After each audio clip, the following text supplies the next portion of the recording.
সম্মানিত দর্শক শ্রোতা মণ্ডলী, আজ এমন এক শক্তিশালী ওজিফার কথা বলবো যে ওজিফার ব্যাপারে দয়াল নবী সাল্লাল্লাহু আলাইহি ওয়াসাল্লাম কসম করেছেন যে ওজিফাটি বা দোয়াটি করলে আপনার কোনো অভাব থাকবে না, আপনার সব আশা পূরণ হবে, আপনার সব দোয়া কবুল হবে, আপনি যা চাইবেন আল্লাহ তাআলা আপনাকে তাই দান করবেন। সবচেয়ে সুন্দর সূরা যা ফজরের 2 রাকাতে পড়া হয় সূরা কাফিরুন এবং সূরা ইখলাস, এই দুইটি সূরার শব্দগুলি আল্লাহর কাছে এত বেশি প্রিয়, এই শব্দগুলি দ্বারা যদি কেহ দোয়া করে তা ইসমে আজম হয়ে যায়। যে দোয়াই করা হোক আল্লাহ সে দোয়াকে ফিরিয়ে দেন না। রাসূলুল্লাহ সাল্লাল্লাহু আলাইহি ওয়াসাল্লামের এক সাহাবী বয়ান করেন, আমি প্রিয় নবী সাল্লাল্লাহু আলাইহি ওয়াসাল্লামের সাথে মসজিদে প্রবেশ করলাম।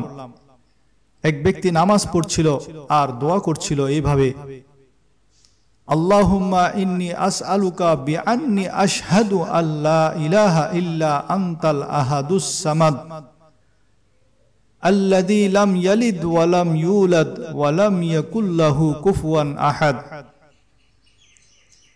আল্লাহুম্মা ইন্নী আসআলুকা বিআন্নী আশহাদু আন্নাকা আনতাল্লাহুল্লাযী লা ইলাহা ইল্লা আনতাল আহাদুস সামাদুল্লাযী লাম ইয়ালিদ ওয়া লাম ইউলাদ ওয়া লাম ইয়াকুল লাহু কুফুয়ান আহাদ। এই শব্দগুলির সাহায্যে তিনি দোয়া করলেন। আল্লাহর প্যারা হাবিব সাল্লাল্লাহু আলাইহি ওয়াসাল্লাম ফরমানেন, ওয়াল্লাযী নাফসু মুহাম্মাদিন বিয়াদিহি লাকাদ সাআলাল্লাহু বিইসমিহিল আ'যাম আল্লাযী ইযা সুইলা বিহি আ'তা ওয়া ইযা দুইয়া বিহি আজাব। অর্থাৎ সেই জাতের কসম যার হাতে আমার প্রাণ, এই লোকটি ইসমে আজমের সাহায্যে দোয়া করেছে, আর যে এই কলমাগুলির দিয়ে দোয়া করে যাই চাই আল্লাহ রব্বুল আলামিন তাকে তা দিয়ে দেন। যে দোয়াই করে আল্লাহ তাআলা তার সেই দোয়া কবুল করেন। বরং রাসূলুল্লাহ সাল্লাল্লাহু আলাইহি ওয়াসাল্লাম ইরশাদ করেন, যে সূরা ইখলাসের তেলাওয়াত করে আল্লাহ রব্বুল ইজ্জত তার গুনাহসমূহ মাফ করে দেন। এই কথা প্রিয় নবী সাল্লাল্লাহু আলাইহি ওয়াসাল্লাম 3 বার বলেছেন। এক লোককে সূরা কাফিরুন পড়তে শুনলেন। প্রিয় নবী করিম সাল্লাল্লাহু আলাইহি ওয়াসাল্লাম ইরশাদ করলেন, এই লোকটি শিরিক থেকে মুক্ত হয়ে গেল। অপর ব্যক্তিকে দেখলেন তিনি কুল হু আল্লাহু আহাদ পড়ছেন, ফাকালা গুফিরা লাহু, আল্লাহ তাআলা এর গুনাহসমূহকে ক্ষমা করে দিয়েছেন। অতএব সূরা কাফিরুন ও সূরা ইখলাস পড়ে দোয়া করুন, সব দোয়া কবুল হবে ইনশাআল্লাহ। মহানবী সাল্লাল্লাহু আলাইহি ওয়াসাল্লাম সত্যি সত্যি কসম করে বলেছেন।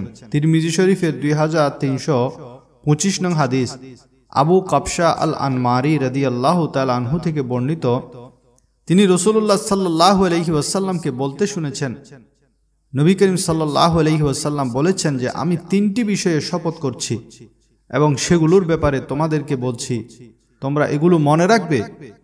প্রিয় নবীর সেই শপথ করা 3টি গুরুত্বপূর্ণ কথা জানার আগে কয়েকটি কথা বোঝার দরকার। মাল ও দৌলত একটি আল্লাহর নিয়ামত, তাই তা খরচ করার সময়ও চিন্তা করুন কোনো ভুল জায়গায় খরচ হচ্ছে কিনা।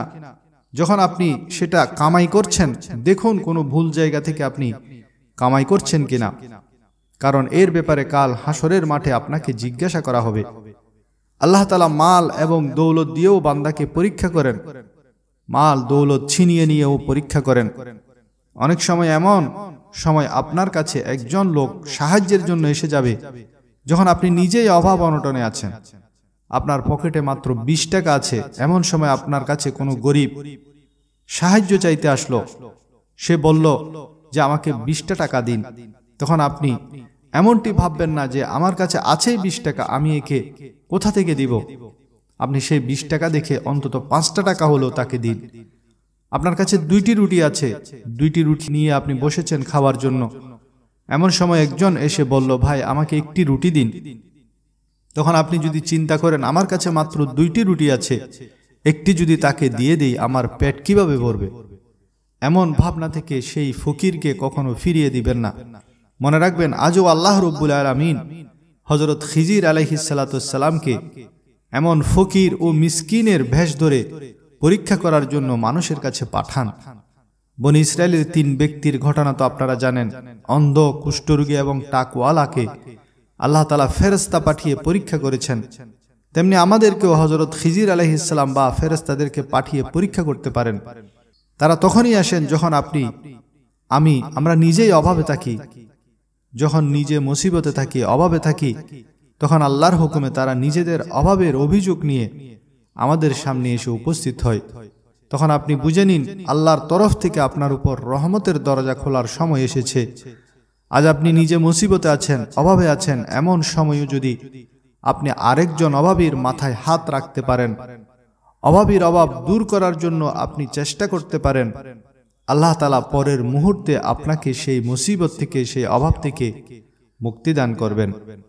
কখনো এই রাজকে ভুলবেন না, এই রহস্যকে ভুলবেন না। অথচ লোকেরা এমন অভাবীকে বলে দেয়, ভাই এখন জানতো আমি নিজেই অভাবী, আপনাকে কোত্থেকে সাহায্য করব।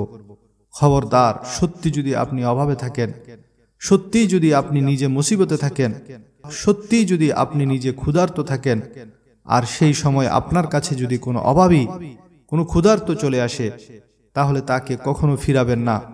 এটাই আপনার জন্য টার্নিং পয়েন্ট হতে পারে।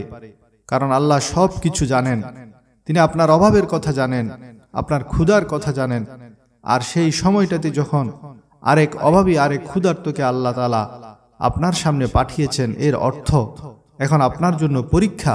আর সেই পরীক্ষার সময় যদি আপনি সেই অভাবীকে কিছু না কিছু দিতে পারেন, তাহলে আপনার জন্য সাফল্যের দরজা খুলতে যাচ্ছে।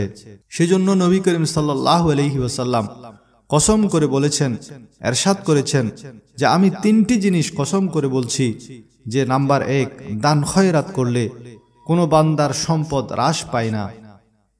নাম্বার 2, কোনো বান্দার উপর জুলুম করা হলে এবং সে তাতে ধৈর্য ধারণ করলে আল্লাহ তাআলা অবশ্যই তার সম্মান বাড়িয়ে দেন। নাম্বার 3, কোনো বান্দা ভিক্ষার দরজা খুললে অবশ্যই আল্লাহ তাআলা তার অভাবের দরজা খুলে দেন। অর্থাৎ আপনি যদি ভিক্ষা করেন, আল্লাহ আপনার অভাব আরো বাড়িয়ে দিবেন। ভিক্ষা করে আপনি কখনো অভাবমুক্ত হতে পারবেন না। অতএব যারা চান মাল দৌলত বৃদ্ধি পাক, তাতে বরকত হোক, তাদের জন্য একটাই কাজ, একটাই আমল, তা হলো সদা সর্বদা আল্লাহর রাস্তায় খরচ করা, ফরজ এবং নফল সদকা আদায় করা। যে ওজিফাটি প্রিয় নবীর প্রিয় সাহাবী হযরত আবু দারদা রাদিয়াল্লাহু তাআলা আনহু খুব বেশি বেশি করতেন। এটি এমন এক ওজিফা যা করতে ওযু লাগে না, সদা সর্বদা করা যায়। হাঁটতে, বসতে, চলতে, ফিরতে ওযু সহকারে, ওযু ছাড়া সব সময় করা যায়। সেটি হলো আল্লাহ রব্বুল ইজ্জতের পবিত্র একটি নাম, যেই নামটির সাহায্যে হুজুর সাল্লাল্লাহু আলাইহি ওয়াসাল্লাম প্রত্যেক নামাজের পরে দোয়া করতেন। তাছাড়া এক সাহাবী যখন এই পবিত্র নামের মাধ্যমে দোয়া করলেন, হুজুর সাল্লাল্লাহু আলাইহি ওয়াসাল্লাম কসম করে ফরমালেন, তোমরা কি জানো সে কিসের দ্বারা দোয়া করল? সাহাবায়ে কেরাম বললেন, আল্লাহ এবং তার রাসূলই ভালো জানেন। তখন তিনি ফরমালেন, যার হাতে আমার প্রাণ, তার শপথ, সে আল্লাহর ওই ইসমে আজম দ্বারা দোয়া করেছে, যা দ্বারা দোয়া করা হলে তিনি তা কবুল করেন, আর যা দ্বারা কোনো কিছু চাওয়া হলে তিনি তা দান করেন। এটি ইবনে মাজাহ শরীফের 3858 নং হাদিস। সেই পবিত্র ইসমে আজমটি হলো ইয়া জাল জালালি ওয়াল ইকরাম। সালাম ফিরিয়ে প্রিয় নবী সাল্লাল্লাহু আলাইহি ওয়াসাল্লাম যেই দোয়াটি করতেন, তাতেও এই ইসমে আজমটি আছে, আল্লাহুম্মা আনতাস সালাম ওয়া মিনকাস সালাম তাবারাকতা ইয়া জাল জালালি ওয়াল ইকরাম।